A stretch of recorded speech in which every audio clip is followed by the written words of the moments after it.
Buenas tardes, mi nombre es Sergio Venegas, del curso 1106, junto a mi compañero Juan David Castellanos, le venimos a presentar la guía número 10 de robótica. Bueno, empezamos con el sensor de movimiento con mi compañero Juan David Castellanos. Bueno, aquí vamos a explicarles para qué sirve un sensor de movimiento, los usos del sensor de movimiento y cómo funciona. El sensor de movimiento es un dispositivo que en los últimos años ha ganado una notable presencia en nuestro día a día. Este sistema se puede encontrar en diferentes aparatos electrónicos como lo son smartphones, videoconsolas y sobre todo instaurados en casas para la implementación de servicios domóticos, tanto para funciones de seguridad como de iluminación. El sensor de movimiento es un dispositivo electrónico compuesto de varias unidades receptoras y emisoras de señales que detectan y reaccionan ante cualquier tipo de movimiento físico en un área limitada. Aunque su uso se está extendiendo a un mayor número de aparatos dentro de la domótica, como la climatización del hogar, como por ejemplo los detectores de movimiento que se usan en gran medida por dos fines, el de la seguridad y el de la iluminación. Bueno, ahora vamos a explicar los tipos de sensores de movimiento. Voy a explicarlos todos y me voy a basar en ellos. El sensor de movimiento pasivo, que sirve más o menos como para las alarmas domésticas. El sensor de movimiento activo, que se caracteriza por emitir energía para ejecutar su funcionamiento óptimo. El sensor de movimiento por microondas, que emite pulsos a través del llamado efecto Doppler.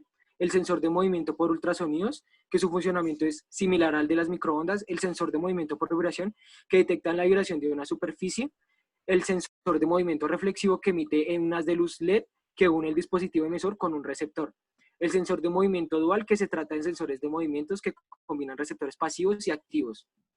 Y otros variantes de detección de movimientos como lo son el detector de movimiento por video, el detector inmune animales, el detector de contacto y el detector de movimiento inalámbrico y el sensor crepuscular. Bueno, las ventajas del sensor de movimiento.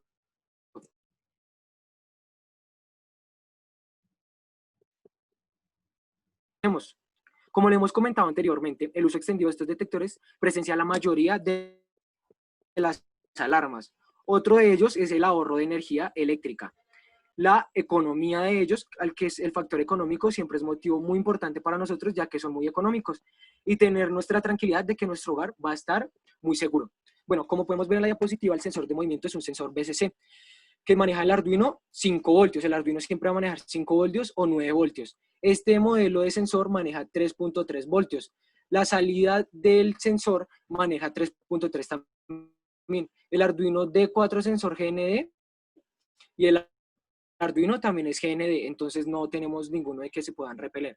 Con el voltaje del cable USB tendremos suficiente energía para controlar y disminuir las placas de Arduino y el sensor, por tanto no necesitamos ninguna batería. Sigue mi compañero Sergio Venegas con el sensor de humedad. Bueno, como dijo mi compañero Juan David, el sensor de humedad se aplica para detectar el nivel de líquido en un depósito o en sistemas de riego de jardines para detectar cuándo las plantas necesitan riego y cuándo no. Permiten medir la temperatura de punto de rocío, humedad absoluta y relación de mezcla. Bueno, ¿cómo funcionan los sensores analógicos de humedad? Un sensor analógico de humedad mide la humedad del aire relativo usando un sistema basado en un condensador. El sensor está hecho de una película generalmente de vidrio o de cerámica. ¿Cómo funciona un sensor digital de humedad? Un sensor digital de humedad funciona a través de dos microsensores que se calibran a la humedad relativa de la zona dada. Esto se convierte luego en el formato digital a través de un proceso a conversión de analógico a digital que se realiza mediante un chip situado en el mismo circuito. Bueno, ahora vamos a hablar de la precisión en la medición de la humedad de este sensor. Los fabricantes y laboratorios de calibración buscan determinar la calidad y cantidad del desempeño de los dispositivos para la medición de humedad. ¿Esto qué es? Tanto las especificaciones como los datos de calibración reflejan la operación real de los sensores. Bueno, hay algunos factores. Uno de esos es la temperatura y humedad a la que fue calibrado el sensor. ¿Cómo afecta al sensor el envejecimiento y la velocidad del envejecimiento? ¿Qué tan sensitivo es el sensor a los contaminantes? ¿Qué precisión tiene el estándar usado para construir el sensor y su certificación? Bueno, y aquí vemos cómo este sensor, aquí podemos ver cómo alimentamos el módulo conectando GND y 5 voltios a los pines correspondientes de Arduino.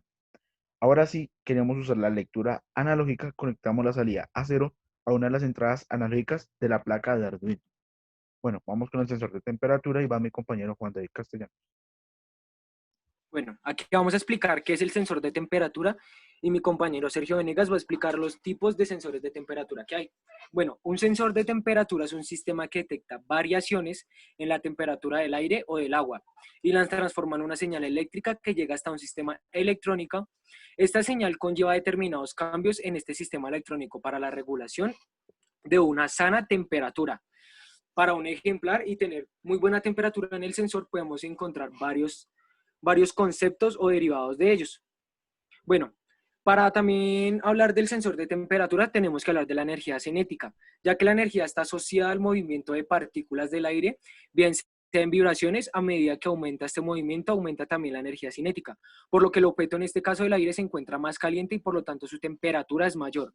Cuando el movimiento de estas partículas desciende también la temperatura llegando incluso al cero absoluto, en el que el movimiento de las partículas es nulo. La temperatura aquí se mide con grados Kelvin o con grados Celsius. A menudo el calor o el frío percibido por las personas tiene que ver más con la sensación térmica, entonces no tienen nada por qué interferir para producir una señal eléctrica. Bueno, el sensor de temperatura para conectar el circuito de una aplicación típica con un DHT11, que es un sistema de Arduino, necesitaremos tener una resistencia conectada a la salida digital. La recomendación es utilizar una resistencia de 5 kiloohmios. Disponemos de 4 pines al VCC de 3,5 voltios a 5 voltios. Nuestra placa de Arduino, la salida digital es la I0 y el pin no conectado es el NC y la toma de tierra es el GND. Sigue mi compañero Sergio Venegas con los tipos de sensor de temperatura. Bueno, gracias. Bueno, hay muchos sensores para nombrar, pero esta vez vamos a nombrar el sensor de temperatura termopar. Los termopares consisten esencialmente en dos tiras o alambres hechos de metales diferentes unidos en un extremo. Los cambios de temperatura en esta junta inducen un cambio en la fuerza electromotriz.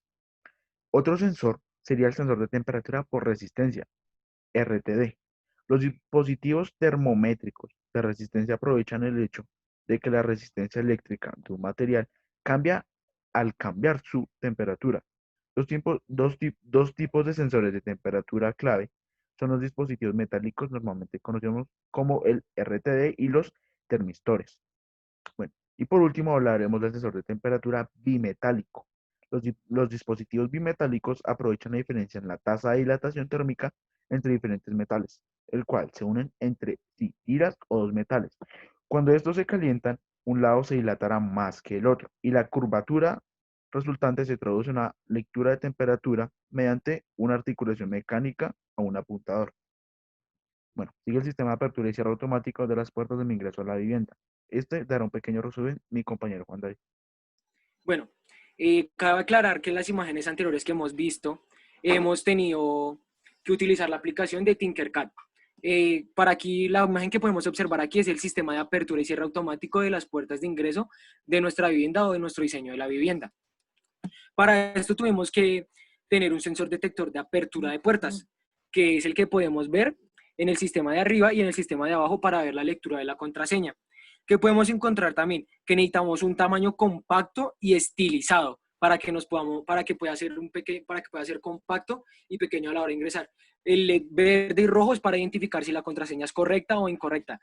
Y el cosito negro o el llamado transistor es para medir la cantidad de energía que puede ingresar, para cuántas veces se puede utilizar el cierre automático o la apertura de puertas para el ingreso de la vivienda. Muchas gracias. Muchas gracias.